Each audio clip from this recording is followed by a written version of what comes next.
தேசிய ஜனநாயக கூட்டணியில உங்களுக்கு வந்து 6ல இருந்து 7 தொகுதி ஒதுக்கி இருக்கிற ஒரு தகவல் வந்து நீங்க அப்படியா? வதந்திகளுக்கெல்லாம் போய் நம்ம பதில் சொல்ல முடியாது. நான் தான் நேற்று தானே உங்கள்கிட்ட சொன்னேன், நாங்கள் இன்னும் கூட்டணியை பற்றி எந்த முடிவும் எடுக்கல. எங்களை தமிழ்நாட்டில் இன்றைக்கு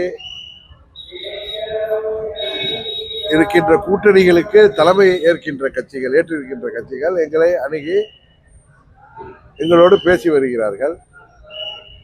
அம்மா மக்கள் முன்னேற்ற கழகத்தின் சார்பாக எந்த முடிவும் எடுக்கல. அது அம்மா அவர்களின் பிறந்த நாளுக்கு முன்பு தை மாதத்தில் எடுப்போம்னு சொல்லியிருந்தேன். இது என்ன வதந்தி பரவுது?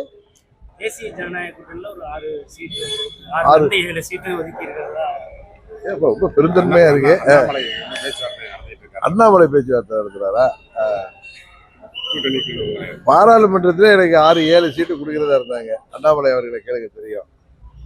நான் தான் வேணான்னு சொன்னேன். நாங்கள் வந்து அன்கண்டிஷனலாக சப்போர்ட் பண்ணுறோம், நிற்கவில்லைன்னு. இருந்தாலும் நாங்கள் நின்னாதான், அது நாங்கள் போட்டியிட்டால்தான் அந்த அம்மா மக்கள் முன்னேற்ற கழகத்திற்கு சார்பான வாக்கு வங்கி அது பலனளிக்குங்கிறதுனால நாங்கள் மினிமம் 2 தொகுதியினால நின்னுங்கன்னு சொன்னதுனால தான் நானும் திருச்சியில் தம்பி செந்தில்நாதன் நின்னோம். இந்த மாதிரி வதந்திகளை நீங்கள் சொல்கிறப்ப எனக்கு என்ன ஒன்று ஞாபகம் வருதுன்னா, நம்ம ஊர்லலாம் சொல்லுவாங்க, இன்னும் மாடே வாங்கலை அதுக்குள்ளார மத்துக்கு அலையிறானான்னு சொல்லுவாங்க. அவருக்கா தயிர் கிடையிறதுக்கு அதே மாதிரி இருக்கு.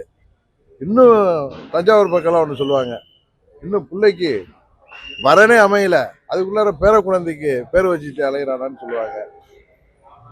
அதே மாதிரி நம்ம கேள்விப்படுற பழைய பழமொழிகள், அடியேன்னு கூப்பிடுறதுக்குன்னு ஆத்துக்காரியே அமையல, அதான் பிள்ளைக்கு பேர் வச்சுட்டு அலையிறானா கிருஷ்ணமூர்த்தின்னு சொல்லுவாங்க. இது யார் அந்த கிருஷ்ணமூர்த்தி இதை மாதிரி வதந்திகளை கிளப்புறாருன்னு எனக்கு தெரியும்.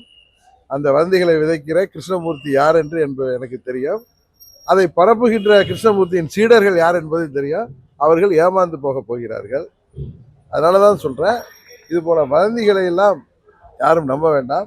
அம்மா மக்கள் முன்னேற்ற கழகம் முடிவெடுத்த பிறகு ஊடகத்தின் மூலம் எல்லோரிடம் சொல்லிவிட்டு தான் நாங்கள் எங்கள் முன்னேற்ற கழகம் வந்து எல்லாமே ஆட்சி அமைப்பு 2026 ஆட்சி அமைப்பு சொல்லியிருக்கீங்க. இல்ல அம்மா மக்கள் முன்னேற்ற கழகம் இருங்க குழுங்கிறது சொல்றேன். எங்களை தவிர்த்து விட்டு எந்த ஒரு கூட்டணியும் ஆட்சி அமைக்க முடியாத அரசியல் சூழ்நிலை தான் இன்றைக்கு தமிழ்நாட்டில் இருக்குங்கிறது உங்களுக்கு தெரியும். அதுக்கு காரணம் எனது எத்தனையோ சோதனைகளையும் தாண்டி என்னோடு பயணிக்கின்ற லட்சம் தொண்டர்களும் அவர்களை வழிநடத்துகின்ற நிர்வாகிகள் தான் காரணம்.